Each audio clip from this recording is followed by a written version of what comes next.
Sandhan. All Gujarat Integrated Classroom. સેટેલાઇટના માધ્યમથી જોડતી કડી એટલે સંધાન. નમસ્કાર. I, Martin Patel, Professor of R.V. Patel College of Commerce, Amroli, Surat. With me, there is one more expert, my colleague. Introduce about himself. Hello, Namaskar Mitro. Myself Mehul B. Shah, working as Assistant Professor at JZSA Arts and HP Desai Commerce College, Amroli, Surat.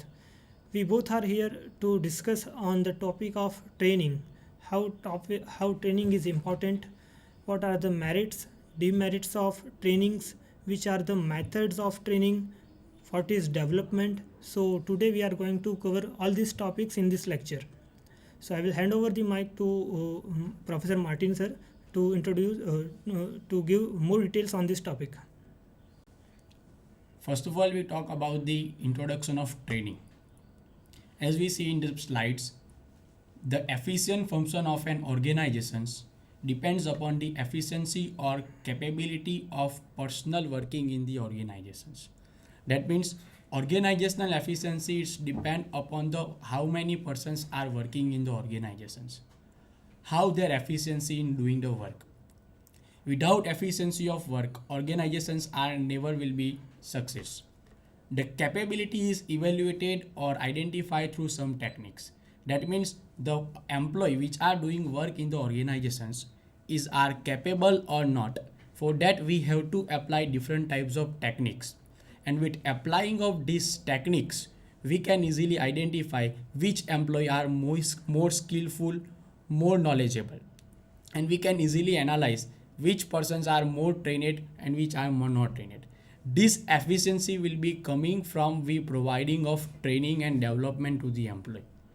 From that, the development will be increasing, the knowledge will be increasing. So that's why the training is most important in the organizations to improve the performance of employee, to increasing the productivity of employee.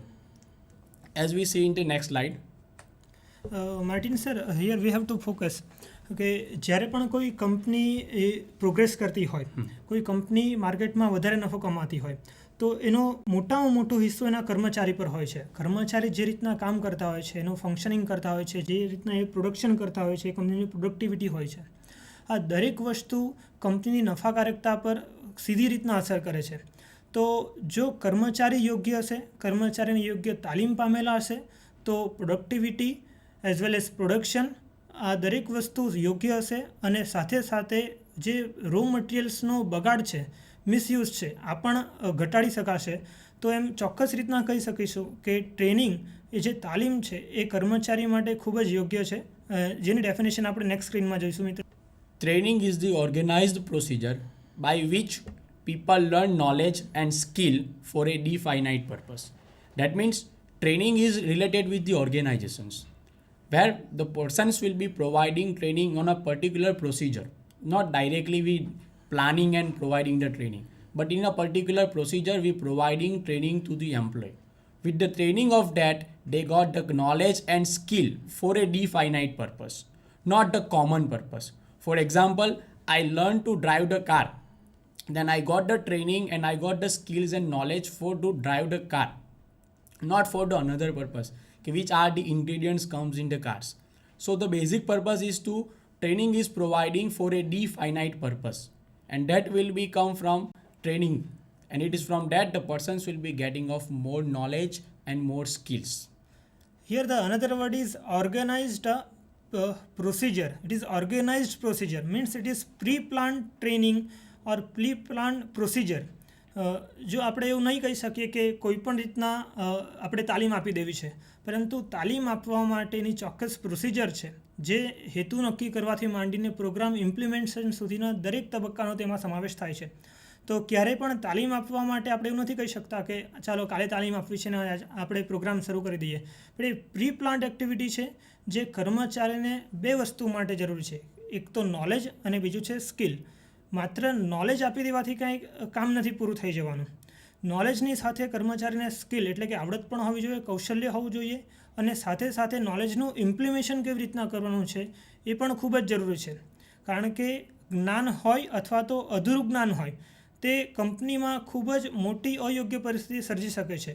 તો એના માટે ફક્ત જ્ઞાન હોવું એ જરૂરી નથી, સાથે સાથે નોલેજનું ઇમ્પ્લિમેશન કેવી રીતના કરવાનું છે, પ્રોડક્શન કેવી રીતના કરવાનું છે, આ સિસ્ટમ મશીનરી કેવી રીતના મેનેજ કરવાની છે, આ દરેક વસ્તુની ટ્રેનિંગનો તેમાં સમાવેશ થાય છે. જોઈશું બીજી definition. Training is the act of increasing knowledge and skill of an employee for doing a particular job. For example, one employee are newly recruited in the company. Then he have knowledge and skill about theoretical knowledge when he learn in college. But he have not practical knowledge, how to apply this theoretical knowledge in the real life. So for that, the generally persons have to providing training. And from the training of particular work, they got the skills and knowledge. એટલે કે એમને જ્ઞાન મળશે કે કાર્ય કઈ રીતના કરવાનું છે. તે લોકોએ જે પુસ્તકીય જ્ઞાનમાંથી થિયરિકલ નોલેજ મેળવેલું છે એને પ્રેક્ટિકલ લાઈફમાં કઈ રીતના એપ્લાય કરવાનું છે એ અંગેની નોલેજ અને સ્કિલ્સ એમને ટ્રેનિંગ દ્વારા જ પ્રાપ્ત થઈ શકે એમ છે. જો આ બંને જે ડેફિનેશન કે મિનિંગ આપણે જોયા, બંનેમાં એક કોમન શબ્દ જે વર્ડ્સ હતો એ છે for a definite purpose or for a particular job. કોઈ એક ચોક્કસ કાર્ય માટેની જ તાલીમ છે. અહીંયા આ બાબત ખૂબ જ ધ્યાનમાં રાખવા જેવી છે મિત્રો. તાલીમનો અર્થ ક્યારેય પણ સર્વાંગી નથી. એ કોઈ ચોક્કસપણે કોઈ એક સ્પેસિફિક કાર્ય માટે છે જેનાથી કોઈ પણ કર્મચારીમાં નિપુણતા આવી શકે. જો કોઈ સર્વાંગી તાલીમ આપવા જઈશું તો કર્મચારી કોઈ એક કાર્યમાં પણ યોગ્ય ધ્યાન નહીં આપી શકશે. એટલે તાલીમ એ કોઈ એક ચોક્કસ કાર્ય માટે છે જેના માટે કંપનીમાં કાર્ય કરતા કર્મચારી એ કાર્ય યોગ્ય રીતના કરી શકે, બગાડ પણ ઘટાડી શકે. જોઈશું આગળની સ્લાઇડ મિત્રો. આગળની સ્લાઇડ જતાં પહેલાં આપણે ટ્રેનિંગને પ્રેક્ટિકલ બેઝ ઉપર સમજી લઈએ મેહુલભાઈ. જનરલી આપણે ટ્રેનિંગની વાત કરીએ તો આપણે એક એક્ઝામ્પલ લઈએ કે TY BComના જે લાસ્ટ યરના છોકરાઓ છે એમને આપણે પ્લેસમેન્ટ થ્રુ જોબ અપાવડાવી છે. હવે એ જોબ અપાવડાવવા માટે ફર્સ્ટ ઓફ ઓલ એ લોકોને એક અવેરનેસ, સ્કિલ અને નોલેજ છે કે ભાઈ આપણે જોબ માટે પ્લેસમેન્ટ થ્રુ ઇન્ટરવ્યૂ આપવું પડશે, થોડીક એક્ઝામ આપવી પડશે અને એક્ઝામ અને ઇન્ટરવ્યૂના બેઝ ઉપર આપણે સિલેક્શન થઈ શકે. પરંતુ એમને ટોટલ આઈડિયા નથી હોતો કે ભાઈ એક્ઝામમાં કયા પ્રકારના ક્વેશ્ચન્સો પૂછાય છે, તે જ પ્રમાણે ઇન્ટરવ્યૂમાં કયા રીતના આન્સર ક્વેશ્ચન્સના જવાબ આપવા જોઈએ તેના વિશેનો પર્ટિક્યુલરલી ફોકસ એ લોકો પાસે નથી હોતો. હવે એના માટે જ ફોર એક્ઝામ્પલ આપણે એક ટ્રેનિંગ પ્રોગ્રામ ડેવલપ કરીએ અને જેમાં આપણે પ્રોફેસર્સ એ લોકોને ટ્રેનિંગ પ્રોવાઈડ કરીએ કે એ લોકોએ એક્ઝામ્સમાં કયા સવાલની તૈયારી કરવી જોઈએ જેને કારણે એ લોકો એપ્ટિટ્યૂડ ટેસ્ટ પાસ કરી શકે. એ જ પ્રમાણે ઇન્ટરવ્યૂની વાત કરીએ તો ઇન્ટરવ્યૂમાં એમને કયા પ્રકારના ક્વેશ્ચન્સો પૂછાય છે, કયા પ્રકારના એ લોકોએ ક્લોથ પહેરીને જવા જોઈએ, કયા પ્રકારના આન્સર આપવા જોઈએ, how to communicate with the persons. આ દરેક વસ્તુ માટે એ લોકોને જો ટ્રેનિંગ આપવામાં આવે પહેલેથી તો એ લોકો પાસે જે થિયરિકલ નોલેજ હતું, થોડો ઘણો આઈડિયા હતો, તે આઈડિયાના બેઝ ઉપર તે લોકો વધુ ડેવલપ કરી શકશે. એટલે કે જે ટ્રેનિંગ મેળવવામાં આવશે તો ત્યાર પછી વ્યક્તિ જો ઇન્ટરવ્યૂ આપશે તો એ ઇન્ટરવ્યૂમાં એના સિલેક્શન થવાના ચાન્સીસ વધી જશે. બિકોઝ તેને પ્રેક્ટિકલ નોલેજ મળશે, એને ખ્યાલ આવશે કે કયા બેઝ ઉપર કયો આન્સર વ્યવસ્થિત રીતે આપવો જોઈએ તે માત્ર ટ્રેનિંગ દ્વારા જ જાણી શકાય છે. તેના માટે ટ્રેનિંગ આપણે વિચારીએ કે ભાઈ વિદ્યાર્થીઓને ટ્રેનિંગ આપવી છે એટલે એનો મતલબ એમ નથી કે આપણે કાલથી જ ટ્રેનિંગ ચાલુ કરી શકીએ. ટ્રેનિંગ આપવા માટે ફર્સ્ટ ઓફ ઓલ પૂરું પ્લાનિંગ કરવું પડશે કે કયા વિદ્યાર્થીઓને ટ્રેનિંગ આપી છે, ઇંગ્લિશમાં આપી છે કે ગુજરાતીમાં આપી છે, કયા બેઝ ઉપર આપી છે, એટલે કે એપ્ટિટ્યૂડના પર્સન બેઝ પર જ આપી છે કાં પછી ઇન્ટરવ્યૂના પર્પઝ ઉપર આપી છે, તેનું પૂરું પ્લાનિંગ કરવું પડે પહેલાં. એ પ્લાનિંગ કર્યા પછી આપણે એને એપ્લાય કરી શકીએ. હવે એપ્લાય માટે પણ આપણે નક્કી કરવું પડે કે ટ્રેનિંગ એ બહુ મોટું વસ્તુ છે. એટલે આપણે 5 વ્યક્તિને આપી છે, 10 વ્યક્તિને આપી છે કે 60 જણને આપી છે, એનું પણ પહેલેથી પ્રી-ડિસાઇડ પ્લાનિંગ કરવું પડે અને એના આધારે આપણે ડિસાઇડ કરવું પડે કે ભાઈ આપણે આટલા વ્યક્તિઓને ટ્રેનિંગ આપશું. જેના બેઝ ઉપર આપણને ખ્યાલ આવે કે આપણે આટલો એરિયા કવર કરવાનો છે અને આ વસ્તુ ઉપર ખાસ વિદ્યાર્થીઓનો ફોકસ આપવાનો છે. આ પ્રેક્ટિકલ અવેરનેસ છે ટ્રેનિંગની. હવે આગળ આપણે વધુ ડિટેલ જોઈશું. Need of training. મિત્રો, સૌથી પ્રથમ જો કોઈ પણ કંપની હોય કે ઓર્ગેનાઇઝેશન હોય તેના માટે સૌથી પ્રથમ હેતુ નક્કી કરવાનું એક કાર્ય ખૂબ જ જરૂરી છે. કોઈ પણ કાર્ય કરવું છે તો એ શેના માટે કરવું છે એ ખાસ જાણવું જરૂરી છે. તો આજે અહીં જે આપણે ટૉપિકની ચર્ચા કરવાના છે ટ્રેનિંગ, તો ટ્રેનિંગ શા માટે લેવી કે શા માટે કર્મચારીઓને ટ્રેનિંગ આપવી તો જોઈશું આપણી સ્ક્રીન પર નીડ ઓફ ટ્રેનિંગ, શા માટે કર્મચારીઓને આપણે ટ્રેનિંગ આપવી જોઈએ. પ્રથમ પોઈન્ટ છે to match the employ specification with the job requirement and organisation need. કંપનીમાં જે કર્મચારીઓ કામ કરી રહ્યા છે અથવા તો ભવિષ્યમાં જેઓને આપણે અપોઇન્ટમેન્ટ આપવાના છે એવા કર્મચારીઓની personal need, personal specification, personal goals એ શું છે એ પણ જાણવું જોઈએ. અને કંપની કર્મચારી પાસે શું અપેક્ષા રાખે છે એ આ તબક્કે જાણવું ખૂબ જ જરૂરી છે. અને બંનેનો સુમેળ કરવું તેથી પણ અગત્યનું છે. કારણ કે જો કર્મચારીના જે ગોલ્સ છે, પર્સનલ ગોલ્સ છે, જે પર્સનલ સ્પેસિફિકેશન છે, જ્યાં સુધી એ કંપનીના ગોલ સાથે કે ઓર્ગેનાઇઝેશન નીડ સાથે મેચ નહીં થશે ત્યાં સુધી કંપની પોતાના ગોલ અચીવ નહીં કરી શકશે. તો કર્મચારીના ગોલ્સ અને કંપનીના ગોલ્સ બંનેને મેચ કરવા માટે કંપનીએ કેવા પ્રકારની તાલીમ આપવી અને તાલીમ યોગ્ય રીતના આપવી તે તાલીમ આપવાનો સૌપ્રથમ તાલીમની જરૂરિયાત છે. બીજો પોઈન્ટ છે organisational viability and the transformation process. Organizational viability and transformation process, that means in the organizational viability means all the organizations are trying to develop more based on the environment in the surrounding their side. surrounding.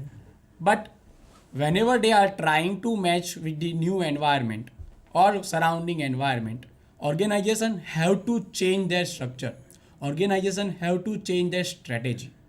Now whenever we changing the environment or whenever we changing the strategy, at that time there is a requirement that employee are more providing work. That means employee તરફથી એમનો satisfaction level મળવું જોઈએ. જો employ સારી રીતે કાર્ય બજાવી નહીં શકશે, એ એન્વાયરમેન્ટ સાથે મેચ કરવાની કોશિશ નહીં કરશે, તો તેવા સંજોગમાં જે એન્વાયરમેન્ટ વાતાવરણ ચેન્જ થઈ રહેલું છે અને ઓર્ગેનાઇઝેશન્સ એમાં પરિવર્તન કરવાની કોશિશ કરી રહેલું છે તેમાં સક્સેસ મળી શકશે નહીં. પરંતુ આ જ માટે જ્યારે આપણે એન્વાયરમેન્ટ ચેન્જ કરીએ છીએ, એ એન્વાયરમેન્ટ ચેન્જિંગના સમયે આપણે જો વર્કર્સને નવા એન્વાયરમેન્ટ વિશેની ટ્રેનિંગ પ્રોવાઈડ કરશું તો એનાથી વર્કર્સને આઈડિયા આવશે કે હવે જે આપણે પહેલાં કામ કરતા હતા એના કરતાં અત્યારે વર્તમાનમાં આપણે કઈ પરિસ્થિતિમાં પરિવર્તન લાવવાનું છે એનો આઈડિયા આવશે. એની સાથે સાથે જ એમાં છે ટ્રાન્સફોર્મેશન પ્રોસેસ. દેટ મીન્સ જો પ્રોસેસ છે કંપનીમાં કાર્ય કરવાની, જે ટ્રાન્સફોર્મેશન પ્રોસેસ છે એ ખૂબ જ ઇઝી બનશે. કારણ કે વર્કર્સ એન્વાયરમેન્ટ ચેન્જિંગની સાથે ટ્રેનિંગ પ્રોવાઈડ થશે ને એ ટ્રેનિંગને કારણે એની પાસે નોલેજ વધશે, એની પાસે સ્કિલ વધશે, જેને કારણે પ્રોડક્શનમાં વધારો થશે અને ઓટોમેટિકલી ટ્રાન્સફોર્મેશન જે પ્રોસેસ છે એ ખૂબ જ સ્મૂથલી આગળ રન થશે. અહીં મિત્રો જે સેકન્ડ ટોપિકમાં બીજો વર્ડ છે વિયાબિલિટી, એટલે કંપનીનું સાતત્ય. સામાન્ય સંજોગોમાં જોઈએ તો કોઈ પણ કંપનીનો હેતુ 1 કે 2 વર્ષ ચલાવીને બંધ કરવાનો હોતો નથી. તે લાંબા ગાળાનો એક ધ્યેય હોય છે. કંપની 20, 25, 50 કે 100 વર્ષ સુધીની દ્રષ્ટિ રાખીને આગળ કામ કરતી હોય છે. તો આ જે લાંબા ગાળાનો ધ્યેય છે એની સાથે સાથે કંપની જે એરિયામાં જિયોગ્રાફિકલી લોકેટેડ છે એની આસપાસના દરેક પ્રકારના એન્વાયરમેન્ટની સીધી અસર કંપની પર થતી હોય છે, એના ઓર્ગેનાઇઝેશન પર થતી હોય છે. તો એવા કયા પ્રકારના એન્વાયરમેન્ટ હોય છે? તો તેમાં એક ઇકોનોમિકલ એન્વાયરમેન્ટ એટલે કે આર્થિક પરિસ્થિતિ હોઈ શકે છે, ઇકોનોમિકલ હોઈ શકે છે, એન્વાયરમેન્ટલ હોઈ શકે છે, પોલિટિકલ હોઈ શકે, સોશિયલ હોઈ શકે. આ દરેક દરેક પરિબળો છે, દરેક ફેક્ટર્સ છે કંપનીની સાતત્ય પર સીધી રીતના અસર કરતા હોય છે. દાખલા તરીકે કોઈ એક કંપની એવી પ્રોડક્શન બનાવે છે જેનાથી આસપાસના એન્વાયરમેન્ટમાં ખૂબ જ વધુ પ્રદૂષણ થઈ શકે છે. તો એવા એન્વાયરમેન્ટથી આજુબાજુની જે લોકલ રેસિડેન્સી છે ત્યાંના લોકોની સીધી અસર એ કંપની તરફ જોઈ શકાશે.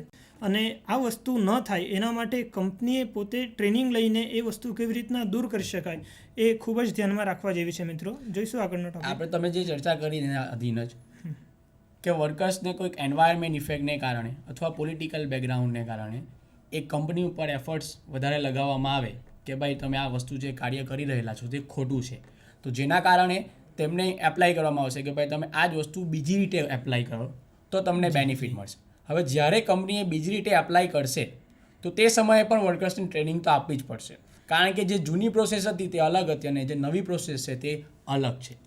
એના માટે એને ટ્રેનિંગ આપવી જરૂરી પડશે. જોઈશું મિત્રો આગળ પોઈન્ટ નંબર 3, તે છે ટેકનોલોજીકલ એડવાન્સીસ.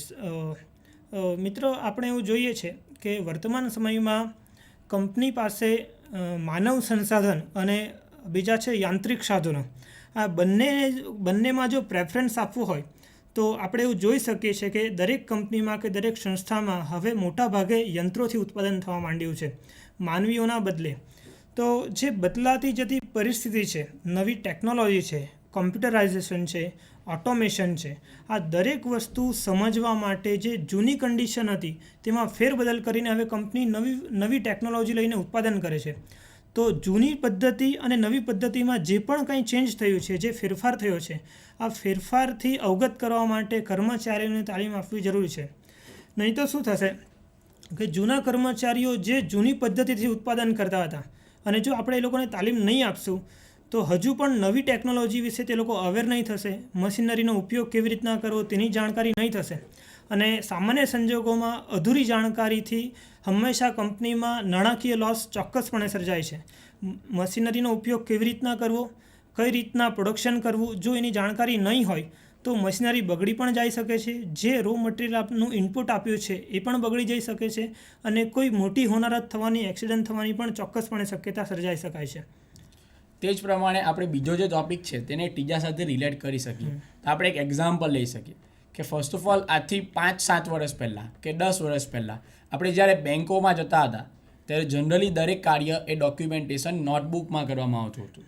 જ્યારે મેન્યુઅલી ટેકનોલોજીના અધીન કોમ્પ્યુટર આવ્યા એટલે બેન્કોએ દરેક જગ્યા ઉપર મેન્યુઅલી વર્ડની જગ્યા ઉપર કોમ્પ્યુટર એપ્લાય કરી દીધા. ત્યાર પછી પણ ટેકનોલોજીના અધીન વ્યક્તિની ડિમાન્ડ માંગ વધતી ગઈ, પોલિટિકલ એન્વાયરમેન્ટ ચેન્જિંગ થયા, બહારના એન્વાયરમેન્ટ, નેચરલ એન્વાયરમેન્ટમાં પરિવર્તન આવ્યું. હવે આ પરિવર્તનને કારણે શું થયું કે હવે ઓનલાઈન બેંકમાં જવાનું પણ નથી લોકો માનતા, પરંતુ ઓનલાઈન પેમેન્ટ કરે છે. તો આ જે ટેકનોલોજીકલ એડવાન્સીસ છે એ દરેક કંપનીએ એપ્લાય કરવા જ પડશે અને એને અધીન કર્મચારીઓને પણ ટ્રેનિંગ આપવી પડશે કે ભાઈ કોઈ કસ્ટમર તમારી બેંકમાં આવે છે તો એને ઓનલાઈન પેમેન્ટ વિશેની જાણકારી મેળવવી છે. તો એ બેંકનો કર્મચારી ક્યારે એને ઓનલાઈન પેમેન્ટની જાણકારી આપી શકશે, જે જ્યારે પોતે માહિતગાર હશે. એટલે આ જેમ ટેકનોલોજીનું જે પરિવર્તન આવી રહેલું છે તેની સાથે કર્મચારીઓને પણ માહિતગાર કરવા એ ખૂબ જ આવશ્યક છે.